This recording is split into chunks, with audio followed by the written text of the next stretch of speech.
25 ലക്ഷം രൂപ എന്നുള്ള ഈ വലിയൊരു ആരോഗ്യ ഇൻഷുറൻസ് പദ്ധതി അതിന് കണ്ടീഷൻസ് കൊണ്ടുവരാതെ സർക്കാരിന് ഒരു തരത്തിലും നടപ്പിലാക്കാൻ വേണ്ടി സാധിക്കില്ല. 25 ലക്ഷം ആരോഗ്യ ഇൻഷുറൻസിന്റെ പ്രീമിയം എന്ന് പറയുന്നത് ആദ്യം മനസ്സിലാക്കി വെക്കേണ്ട കാര്യം എന്താണെന്ന് വെച്ചാൽ ഒരേ നിരക്കല്ല. ഇത് പല കാര്യങ്ങളെ ആശ്രയിച്ചിട്ടിരിക്കുന്ന കാര്യമാണ്. അതായത് ഇൻഷുർഡ് ചെയ്യുന്ന വ്യക്തിയുടെ വയസ്സ് ആദ്യത്തേതാണ്. കുടുംബ ഫ്ലോട്ടർ ആണോ, വ്യക്തിഗത പോളിസിയാണോ, രണ്ടാമത്തെ കാര്യം. പിന്നെ ആരോഗ്യനില, നഗരം, ഇൻഷുറൻസ് കമ്പനിയും പ്ലാനും.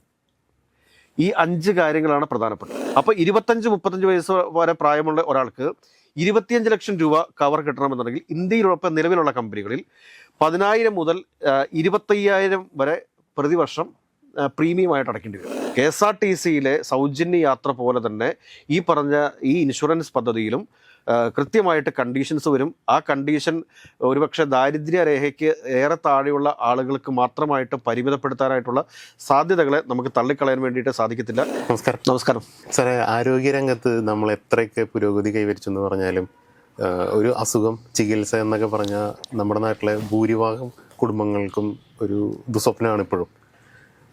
അത് ഒരുപാട് കാരണങ്ങളുണ്ട്. അതിൽ 1 വരുമാനം കൂടാത്തത്, 2 വർദ്ധിച്ചു വരുന്ന ചിലവുകൾ, ആരുടെ കയ്യിലും നീക്കിയിരിപ്പുകളില്ലാത്തൊരവസ്ഥയാണ് പ്രധാനമായിട്ടും.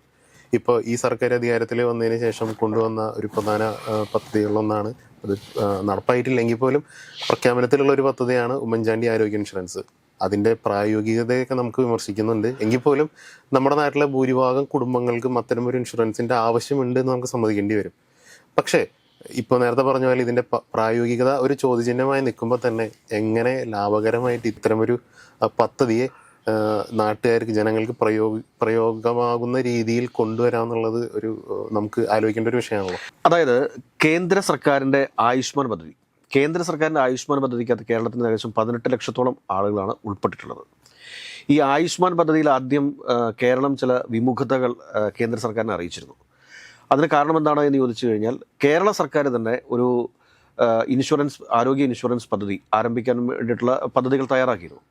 ആ പദ്ധതി പ്രകാരമായിരുന്നെങ്കിൽ 42 ലക്ഷത്തോളം വരുന്ന ആളുകൾക്ക് അതിൻ്റെ പ്രയോജനം ലഭിക്കുമായിരുന്നു. ഈ ആയുഷ്മാൻ പദ്ധതിയിൽ തന്നെ നമ്മൾ പരിശോധിക്കേണ്ട കാര്യം എന്താണെന്ന് വെച്ച് കഴിഞ്ഞാൽ, ഇത് PMJ പദ്ധതിയിൽ കേന്ദ്ര സർക്കാർ നേരിട്ട് ഓരോ കുടുംബത്തിനും നൽകുന്നൊരു സ്കീമാണ്. ഇത് കുടുംബങ്ങൾ നേരിട്ടൊന്നും പ്രീമിയം അടയ്ക്കേണ്ട ആവശ്യമൊന്നുമില്ല. ഇത് കേന്ദ്ര സർക്കാരിൻ്റെ തന്നെയാണ്, പ്രീമിയം അടയ്ക്കേണ്ട ആവശ്യമേ ഇല്ല. കേന്ദ്ര സർക്കാരിൻ്റെ നിയന്ത്രണത്തിൽ തന്നെയാണ് ഈ പദ്ധതി പോയിക്കൊണ്ടിരിക്കുന്നത്. ഇതിന് ഏതെങ്കിലും ഇൻഷുറൻസ് കമ്പനിക്ക് കൊണ്ടുപോയി നമ്മൾ പേയ്മെൻറ്റ് അടയ്ക്കേണ്ട, പ്രീമിയം ഒന്നും അടയ്ക്കേണ്ട ആവശ്യമില്ല. അപ്പം അതിനകത്ത് കേന്ദ്ര സർക്കാരിൻ്റെ വിഹിതം എന്ന് പറയുന്നത് 631 രൂപയും അതോടൊപ്പം തന്നെ സംസ്ഥാന സർക്കാരിൻ്റെ വിഹിതം 421 രൂപയാണ്. അപ്പം 418 ലക്ഷം പേർക്ക് ആയുഷ്മാൻ കൊടുക്കുന്ന സമയത്തും പ്രധാനമന്ത്രിയുടെ ഫോട്ടോ വെച്ച് ആയുഷ്മാൻ കൊടുക്കുന്ന സമയത്തും എന്താ സംഭവിക്കുന്നത് ചോദിച്ചു കഴിഞ്ഞാൽ, ഇത് സ്വാഭാവികമായിട്ടും ഇതിനകത്ത് 40% വരെ 421 രൂപ സംസ്ഥാന സർക്കാരിൻ്റെ ബാധ്യതയായിട്ട് മാറുന്നുണ്ടെന്നുള്ള കാര്യം നമ്മൾ മറന്നു പോരുത്. അതുകൂടാതെ തന്നെ ഇതിനകത്ത് പരമാവധി ഇതിനകത്തൊരു കവർ ചെയ്യുന്ന തുക എന്ന് പറഞ്ഞു കഴിഞ്ഞാൽ അത് 5 ലക്ഷം രൂപയാണ്. സർക്കാർ സ്വകാര്യ എംപാനൽ ചെയ്ത ആശുപത്രികളിൽ ഉപയോഗിക്കാം. ശസ്ത്രക്രിയ, ആശുപത്രിവാസം, ICU, മരുന്നുകൾ, പരിശോധനകൾ തുടങ്ങിയവ ഉൾപ്പെടും. കുടുംബാംഗങ്ങളുടെ എണ്ണത്തിന് പരിധിയില്ല. ഇതാണ് ആയുഷ്മാൻ പദ്ധതി എന്ന് പറയുന്നത്. 70 വയസ്സിന് മുകളിലുള്ളവർക്ക് 2024 മുതൽ പ്രത്യേക ആനുകൂല്യം ലഭിക്കുന്നുണ്ട്. ഇതിനകം PMJയിൽ ഉൾപ്പെട്ട കുടുംബങ്ങളിലെ 70+ വയസ്സുകാർക്ക് അധികമായി 5 ലക്ഷം വരെ ടോപ്പപ്പ് കവർ ലഭിക്കും. ഇതാണ് നമ്മുടെ കേന്ദ്ര സർക്കാരും സംസ്ഥാന സർക്കാരും കൂടി നടത്തുന്ന ആയുഷ്മാൻ ആരോഗ്യ ഇൻഷുറൻസ് പദ്ധതി എന്ന് പറയുന്നത്. ഓരോ സംസ്ഥാനത്തിന് 3 മോഡലുകളിൽ ഒന്ന് തിരഞ്ഞെടുക്കാൻ പറ്റും ഈ ആയുഷ്മാൻ പദ്ധതിയിൽ തന്നെ. അതായത് ട്രസ്റ്റ് മോഡൽ എന്ന് പറഞ്ഞാൽ സംസ്ഥാന സർക്കാർ, സ്റ്റേറ്റ് ഹെൽത്ത് ഏജൻസി നേരിട്ട് ക്ലെയിമുകൾ തീർപ്പാക്കുന്നു, ഇൻഷുറൻസ് കമ്പനികളില്ല. ഇൻഷുറൻസ് മോഡൽ, അത് ടെൻഡർ വഴി തിരഞ്ഞെടുക്കുന്ന ഇൻഷുറൻസ് കമ്പനി പദ്ധതി നടത്തുന്നു. ഹൈബ്രിഡ് മോഡൽ, ട്രസ്റ്റ് മോഡലും ഇൻഷുറൻസ് മോഡലും ചേർന്ന സംവിധാനം. അതായത് സംസ്ഥാന സർക്കാരിന് വേണമെങ്കിൽ ഏതെങ്കിലും ഒരു ഏജൻസിയുമായിട്ട് ചേർന്നുകൊണ്ട് ഈ പദ്ധതി നടപ്പിലാക്കാം. അതല്ലെങ്കിൽ ടെൻഡർ വിളിച്ചിട്ട് ഈ ഒരു പദ്ധതിക്ക് ഏറ്റവും കുറഞ്ഞ രീതിയിൽ ആരാണോ റെഡിയാവുന്നത്, അപ്പോൾ ആ ആൾ വഴിയായിട്ട് 5 ലക്ഷം രൂപയ്ക്ക് ഇത്ര പ്രീമിയം, അതായത് ഈ 1000 രൂപ എന്ന് പറയുന്ന പ്രീമിയത്തിന് 5 ലക്ഷം രൂപ നൽകാൻ വേണ്ടിയിട്ട് തയ്യാറാണെന്നുണ്ടെങ്കിൽ 1000 രൂപ അടയ്ക്കുന്ന സമയത്ത് 5 ലക്ഷം രൂപ വരെയുള്ള ആരോഗ്യ ഇൻഷുറൻസ് ആളുകൾക്ക് ലഭ്യമാകുന്ന രീതിയിൽ ചെയ്യാനായിട്ട് ഏതെങ്കിലും ഒരു കമ്പനി തയ്യാറായി രംഗത്തേക്ക് വന്നു കഴിഞ്ഞാൽ ആ കമ്പനിക്ക് കൊടുക്കുന്നതിനും പ്രശ്നമില്ല. അതുകൂടാതെ മൂന്നാമത്തെ വെച്ചാൽ ഹൈബ്രിഡ് ആണ്. ഹൈബ്രിഡ് എന്ന് പറയുമ്പോഴത്തേക്ക് ട്രസ്റ്റ് മോഡലും ഇൻഷുറൻസ് മോഡലും ചേർന്ന സംവിധാനം. അപ്പോൾ ഇതേ രീതിയിലൊക്കെയാണ് ഇപ്പോൾ ആയുഷ്മാൻ പദ്ധതി ഇന്ത്യയിലൊട്ടാകെ എല്ലാ സംസ്ഥാനങ്ങളിലും നടന്നുകൊണ്ടിരിക്കുന്നത്. അപ്പോൾ ഡി പി ആറിനെ കുറിച്ച് കൂടുതൽ നമ്മൾ ഇപ്പോൾ പോകേണ്ട ആവശ്യമുണ്ടെന്ന് എനിക്ക് തോന്നുന്നില്ല. കാരണം നമ്മളുടെ ഇപ്പോൾ ഡി പി ആർ ഇപ്പോൾ റെഡിയാണ്. അപ്പോൾ മുഖ്യമന്ത്രി എന്താണ് പറഞ്ഞിരുന്നത്? ഇന്ദിരാഗാന്ധി ആരോഗ്യ ഇൻഷുറൻസ് പദ്ധതി നടപ്പിലാക്കണമെങ്കിൽ അതിന് ഡീറ്റെയിൽ ആയിട്ടുള്ള ഒരു ഡി പി ആറിൻ്റെ ആവശ്യമുണ്ട് എന്നാണ് പറഞ്ഞത്. Detailed project report. ആ ഡീറ്റെയിൽഡ് പ്രൊജക്ട് റിപ്പോർട്ട് ഇപ്പോൾ റെഡിയാണ്. അപ്പോൾ പിന്നെ നടപ്പിലാക്കിയാൽ മതിയല്ലോ. 10 കോടി രൂപയ്ക്ക് വേണ്ടിയിട്ട് ഒരു ഡി പി ആർ പഠനത്തിന് വേണ്ടിയിട്ട് വേറെ ആരെയും വെക്കേണ്ട ആവശ്യമൊന്നുമില്ല. ഓൾറെഡി ആയുഷ്മാൻ ഇൻഷുറൻസിൻ്റെ ഡി പി ആർ ഉണ്ട്. അതുകൂടാണ്ട് തന്നെ നമ്മളിപ്പോൾ ഡീറ്റെയിൽഡ് ആയിട്ടുള്ള പ്രൊജക്ട് റിപ്പോർട്ട് പറയാൻ വേണ്ടി പോവുകയാണ്. അതായത് 25 ലക്ഷം ആരോഗ്യ ഇൻഷുറൻസിൻ്റെ പ്രീമിയം എന്ന് പറയുന്നത് ആദ്യം മനസ്സിലാക്കി വെക്കേണ്ട കാര്യം എന്താണെന്ന് വെച്ചാൽ ഒരേ നിരക്കല്ല. ഇത് പല കാര്യങ്ങളെ ആശ്രയിച്ചിട്ടിരിക്കുന്ന കാര്യമാണ്. അതായത് ഇൻഷുർഡ് ചെയ്യുന്ന വ്യക്തിയുടെ വയസ്സ് ആദ്യത്തേതാണ്. കുടുംബ ഫ്ലോട്ടർ ആണോ, വ്യക്തിഗത പോളിസിയാണോ, രണ്ടാമത്തെ കാര്യം. പിന്നെ ആരോഗ്യനില, നഗരം, ഇൻഷുറൻസ് കമ്പനിയും പ്ലാനും. ഈ 5 കാര്യങ്ങളാണ് പ്രധാനപ്പെട്ടത്. ഉമ്മൻചാണ്ടി ആരോഗ്യ ഇൻഷുറൻസ് പദ്ധതി നടപ്പിലാക്കുന്ന സമയത്ത് ഇതിനെക്കുറിച്ച് ഇവർക്കൊരു ധാരണയുണ്ടായിരുന്നു. ഇങ്ങനെ ഏജിനനുസരിച്ചിട്ടാണ് ഇൻഷുറൻസിൻ്റെ പ്രീമിയം വരുന്നത് എന്ന കാര്യത്തെക്കുറിച്ചുള്ള, അല്ലെങ്കിൽ അതാണ് ഗൈഡ് ലൈൻ എന്നുള്ള കാര്യത്തെക്കുറിച്ച് ഈ പറഞ്ഞ ആളുകൾക്ക് ഏതെങ്കിലും തരത്തിലുള്ള ഒരു ധാരണയുണ്ടായിരുന്നോ എന്നുള്ള കാര്യത്തെ എനിക്കറിഞ്ഞുകൂടാ. ഇതാவது അവർ വെളിപ്പെടുത്തേണ്ട കാര്യമാണ്. എങ്ങനെ നമ്മൾ പറയുന്നത് ഡീറ്റെയിൽഡ് പ്രൊജക്ട് റിപ്പോർട്ടാണ്. അപ്പോൾ 25-35 വയസ്സ് വരെ പ്രായമുള്ള ഒരാൾക്ക് 25 ലക്ഷം രൂപ കവർ കിട്ടണമെന്നുണ്ടെങ്കിൽ ഇന്ത്യയിലൊപ്പം നിലവിലുള്ള കമ്പനികളിൽ 10,000 മുതൽ 25,000 വരെ പ്രതിവർഷം പ്രീമിയമായിട്ട് അടയ്ക്കേണ്ടി വരും. അതായത് നോക്കേണ്ടത് എന്താണെന്ന് വെച്ച് കഴിഞ്ഞാൽ ഈ 25 വയസ്സ് മുതൽ 35 വയസ്സ് വരെയുള്ള ആളുകളുടെ കാര്യമാണ്. അതുകഴിഞ്ഞ് 35 വയസ്സ് മുതൽ 50 വയസ്സ് വരെ പ്രായമുള്ള ഒരാളാണെന്ന് ഇരിക്കുക. അങ്ങനെ ഉണ്ടെങ്കിൽ അയാൾക്ക് 20,000 മുതൽ 50,000 രൂപ വരെ വാർഷിക പ്രീമിയം വരുന്നുണ്ട്. 50 വയസ്സിന് മുകളിലുള്ള ആളാണെങ്കിൽ 40,000 രൂപ തുടങ്ങി 1 ലക്ഷം രൂപ വരെ വരുന്നൊരു അവസ്ഥയുണ്ട്. അതായത് പ്രായത്തിനനുസരിച്ചിട്ടാണ് പ്രീമിയം തുക വരിക. കാരണം ചെറുപ്പക്കാർക്ക് അധികം ഹോസ്പിറ്റലിലേക്ക് പോകേണ്ടതായിട്ട് വരത്തില്ല. അതുകൊണ്ടാണ് ചെറുപ്പക്കാർക്ക് ഈ വില റേറ്റ് പ്രീമിയത്തിൽ കുറവ് വരുന്നതിന് കാരണം. അത് കഴിഞ്ഞതിന് ശേഷം പിന്നീട് നമ്മൾ പരിശോധിക്കുന്ന സമയത്ത് ഇതുകൂടാണ്ട് ഫാമിലി ഫ്ലോട്ടറുകളുണ്ട് കേട്ടോ. ഫാമിലി ഫ്ലോട്ടറുകൾ ഉൾപ്പെടെയുള്ളതിൻ്റെ കാര്യമാണ് ഞാനിപ്പോൾ പറഞ്ഞത്. ഇതുകൂടാതെ ഇപ്പോൾ നമ്മൾ പരിശോധിക്കേണ്ട കാര്യം എന്താണെന്ന് വെച്ചാൽ, ഇപ്പോൾ ആക്ച്വലി നമുക്ക് മനസ്സിലായത് പ്രീമിയം എങ്ങനെയാണ് എന്നുള്ളതിനെക്കുറിച്ച് ഒരു ധാരണ ഡി പി ആറിൽ ഇപ്പോൾ ആയിക്കഴിഞ്ഞു. ഡി പി ആർ എന്ന് പറഞ്ഞു കഴിഞ്ഞാൽ വേറെ ഇതിൻ്റെ അകത്ത് എന്താണ് സ്റ്റഡി ചെയ്യാനുള്ളത്? ഇതിൻ്റെ അകത്ത് സ്റ്റഡി ചെയ്യാനുള്ളത് എന്താണ്? ഇത് ആർക്കൊക്കെ നൽകണം എന്നുള്ളത്. അപ്പോൾ അവിടെ കണ്ടീഷൻസ് വരത്തില്ലേ? അതിലേക്ക് നമുക്ക് വരാം. അപ്പോൾ ഇപ്പം നിലവിലത്തെ ഇന്ത്യയുടെ ഒരു അവസ്ഥ വെച്ചിട്ട് ഒരു കുടുംബത്തിൻ്റെ വാർഷിക വരുമാനമൊക്കെ ഇത് കൂടാതെ അതും പറയാൻ മറന്നുപോയി.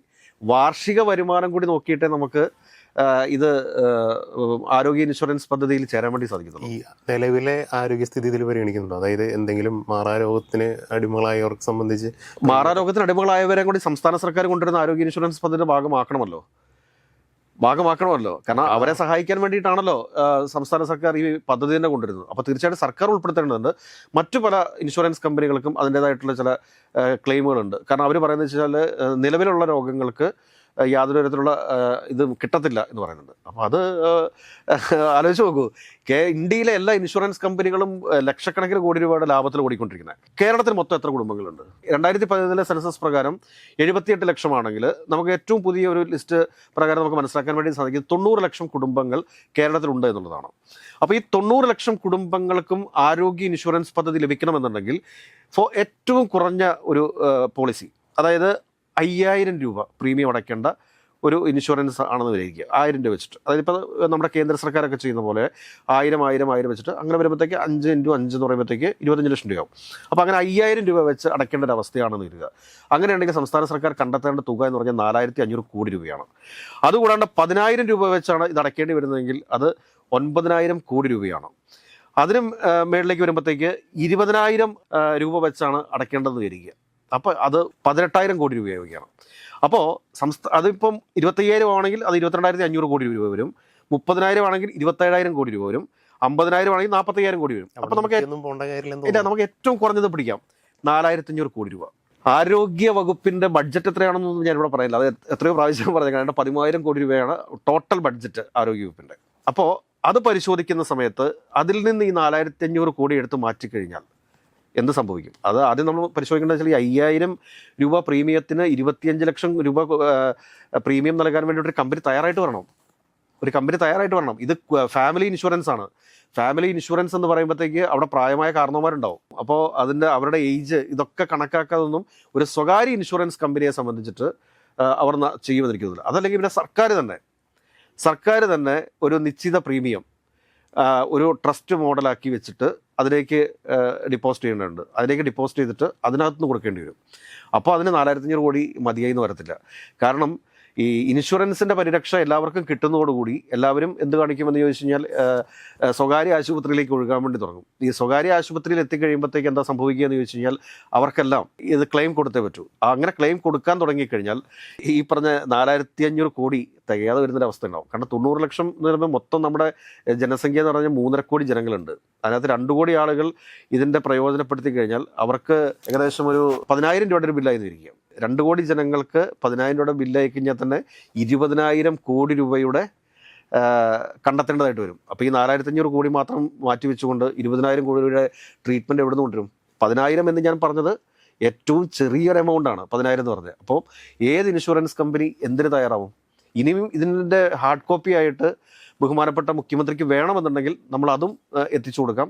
അത് ഡീറ്റെയിൽഡ് പ്രൊജക്ട് റിപ്പോർട്ടാണ്. അതിന് യാതൊരുവിധ ഫീസ് നമുക്ക് തരണമെന്ന് പറയുന്നില്ല. പിന്നെ സംസ്ഥാന സർക്കാരിന് തോന്നിക്കഴിഞ്ഞാൽ, കാരണം ഇതേ രീതിയിലൊരു DPR നമ്മൾ പറഞ്ഞതാണ്, അപ്പോൾ അതിനനുസരിച്ചിട്ട് സംസ്ഥാന സർക്കാരിന് വേണമെങ്കിൽ നമുക്ക് ആ 10 കോടിയിൽ നിന്ന് അധികമൊന്നും വേണ്ട, നമുക്ക് അത്രയൊന്നും ജനങ്ങളുടെ നികുതിപ്പണം വിഴുകേണ്ട കാര്യമില്ല. അപ്പോൾ അതിനകത്തുനിന്ന് ഒരു കുറച്ച് എമൗണ്ട്, ഒരു 10 കോടിയുടെയൊക്കെ ഒരു 5% നമുക്ക് തന്നു കഴിഞ്ഞാൽ നമ്മൾ വളരെ കൃത്യവും വ്യക്തവുമായിട്ട് ഇതിനെക്കുറിച്ച് കൃത്യമായിട്ട് പഠനം നടത്തിയിട്ട് ഇതിൻ്റെ ഹാർഡ് കോപ്പി എടുത്ത് മുഖ്യമന്ത്രിയുടെ ടേബിളിൽ തരാം. അതുകൂടാതെ ഇതെങ്ങനെ നടപ്പിലാക്കണം എന്നുള്ള കാര്യവും നമ്മൾ പറഞ്ഞു തരാം.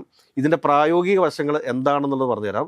അത് പൊതുജനങ്ങൾക്ക് മുമ്പിൽ തുറന്നു പറയുകയാണ് ചെയ്യേണ്ടത്. 25 ലക്ഷം രൂപ എന്നുള്ള ഈ വലിയൊരു ആരോഗ്യ ഇൻഷുറൻസ് പദ്ധതി, അതിന് കണ്ടീഷൻസ് കൊണ്ടുവരാതെ സർക്കാരിന് ഒരു തരത്തിലും നടപ്പിലാക്കാൻ വേണ്ടി സാധിക്കില്ല. ഇത് പ്രാക്ടിക്കലി ഇവിടെ ഒരു ചർച്ച കാര്യങ്ങളൊന്നും നടന്നിട്ടില്ല. അതായത് പ്രായ വ്യത്യാസം അനുസരിച്ചിട്ടാണ് ഇൻഷുറൻസ് കമ്പനികൾ ഇൻഷുറൻസിന് പ്രീമിയം ഈടാക്കുന്നത് എന്നുള്ളൊരു സാമാന്യ ബോധം പോലും ഇവിടെ ഇല്ല എന്ന് നമ്മൾ മനസ്സിലാക്കണം.